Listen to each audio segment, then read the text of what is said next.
చిన్నపిల్లలకు తెలవాల్సిన ఒక విషయం ఉంది.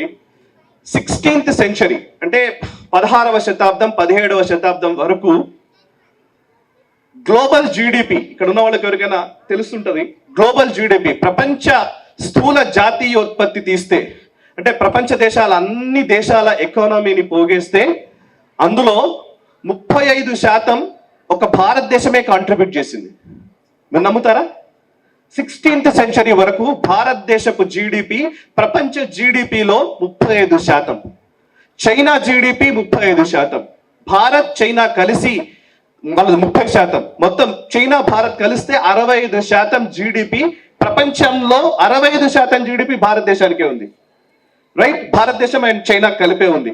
అండ్ ఈ రెండు దేశాలు ఆర్థికంగా ఎంత ప్రగతిలో ఉన్నాయనే విషయాన్ని మనం చెప్పడం కాదు. మనం చెప్తే ఇప్పుడు ఇదేదో ఆర్ఎస్ఎస్ వాళ్ళు చెప్పారు అని చెప్పి మాట్లాడతారు.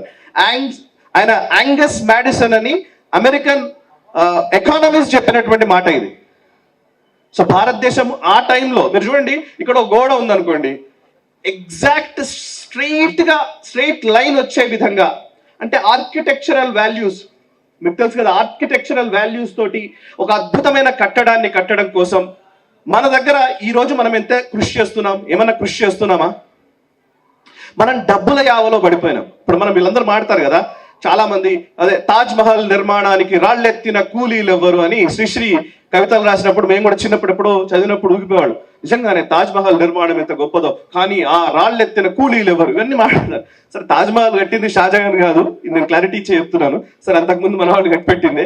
సరే, బట్ ఫర్ ఏదైనా సరే ఒక పెద్ద కట్టడం కట్టారంటే ఆ కట్టడాన్ని కట్టినటువంటి కూలీలు ఎవరు, ఆ కూలీల స్వేదము, వాళ్ళకి ఏం హక్కులు ఉన్నాయి, వాళ్ళని ఇలా చేశారు అలా చేశారు అని చెప్పి మనం మాట్లాడతాం న్యాచురల్ గా. రైట్, నేను ఒక చిన్న లాజిక్ మీ ముందర పెడదాం అనుకుంటున్నా. ఏంటంటే, నిజమే ఇవాళ మనం హక్కుల గురించి మాట్లాడుతున్నాం కదా, ఆ రోజుల్లో అంటే 1600 1700 సంవత్సరాల కంటే ముందు, అంటే 17వ శతాబ్దం కంటే ముందు, ఎప్పుడో 800 900 ఆ టైంలో కట్టినటువంటి బృహదీశ్వరాలయం ఉంది, ఖజురహో టెంపుల్ ఉంది, లేకపోతే అజంతా ఎల్లోరా కట్టడాలు ఉన్నాయి. ఇవన్నీ కూడా చాలా గొప్ప కట్టడాలు కదా, ఆర్కిటెక్చరల్ వాల్యూస్ ఉన్నాయి కదా. బృహదీశ్వరాలయం చాలా గొప్పగా ఉంటది. అది కట్టడానికి నిజంగా లేబర్ని, అంటే అక్కడ పనిచేసినటువంటి శ్రామికులని వాళ్ళ శ్రమ దోపిడీ చేసినట్లయితే, వాళ్ళని హింసించి వాళ్ళని కట్టమని చెప్పినట్లయితే, హింసించి హింసించి హింసించి హింసించి మీరు ఇట్లాంటి కట్టడాలు కట్టండి అని అంటే ఆ అవుట్పుట్ వస్తుందా? అట్లాంటి అవుట్పుట్? వాళ్ళు ప్రేమించి ఉంటే, అంటే దాని పట్ల ఇష్టం పెట్టి ఉంటే, ఆ శిల్పంలో కళ, జీవకళ రావాలి అని అంటే ఆ శిల్పి ఎంత తప్పించి ఉంటాడు, ఎంత ప్రేమించి ఉంటాడు ఆ వృత్తిని, ఎంతగా దాన్ని ఆకలింపు చేసుకుని ఉంటాడు. అంటే దాంట్లో మనసు పెట్టి, జీవం పెట్టి, ప్రాణం పెట్టి ఆ కట్టడాలు కట్టినటువంటి వాళ్ళు మన శ్రామికులు. శ్రమ దోపిడీ అనే మాట 1800 శతాబ్దం తర్వాత నుంచి మొదలైంది. శ్రమ దోపిడీ ఈ దేశంలో లేదు అనడానికి ఇది నిదర్శనం. ప్యాషన్తో పనిచేస్తే అట్లాంటి అవుట్పుట్ వస్తుంది. ఇవాళ మనం ప్యాషన్తో పనిచేయట్లే. ఇవాళ మన పనంతా కూడా ఏంటంటే డబ్బు కోసం పనిచేస్తున్నాం. ఇవాళ డబ్బు వచ్చిందా, ఇది కట్టానా, అయిపోయిందా? సో ఫ్రెండ్స్, యంగ్స్టర్స్, మీరు చదివే చదువును కానీ, మీరు చేసే వృత్తిని కానీ, మీరు ఏ ప్రొఫెషన్కి వెళ్ళన్నా వెళ్ళండి, ఎట్టన్నా వెళ్ళండి, ప్రేమించి వెళ్ళండి. అంటే ఆ పర్టికులర్ ప్రొఫెషన్ మీద ఇష్టంతో, వృత్తి మీద ప్రేమతో వెళితే, ఆ ప్రేమకి దేశభక్తి, ధర్మ నిష్ఠ తోడైతే ఈ దేశాన్ని ఆపేవాడు ఎవ్వడూ లేడు. ఈ దేశం విశ్వగురు స్థానం వైపు అడుగులు వేస్తోంది. మనందరి భాగస్వామ్యంతో అతి త్వరలోనే మనము ఆ స్థాయికి తీసుకెళ్ళబోతున్నాము. హిందూ ధర్మం ఉన్నంత వరకే ప్రపంచంలో శాంతి ఉంటుంది. హిందూ ధర్మం ఉన్నంత వరకే ప్రపంచంలో కుటుంబ విలువలు, అసలు విలువలతో కూడిన సమాజం ఉంటుంది.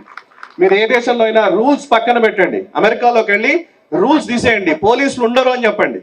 పోలీసులు ఉండరు ఇక్కడ నుంచి ఈ ఒక్క రోజు మొత్తం పోలీసులు పక్కన పెడుతున్నాను అని చెప్పండి.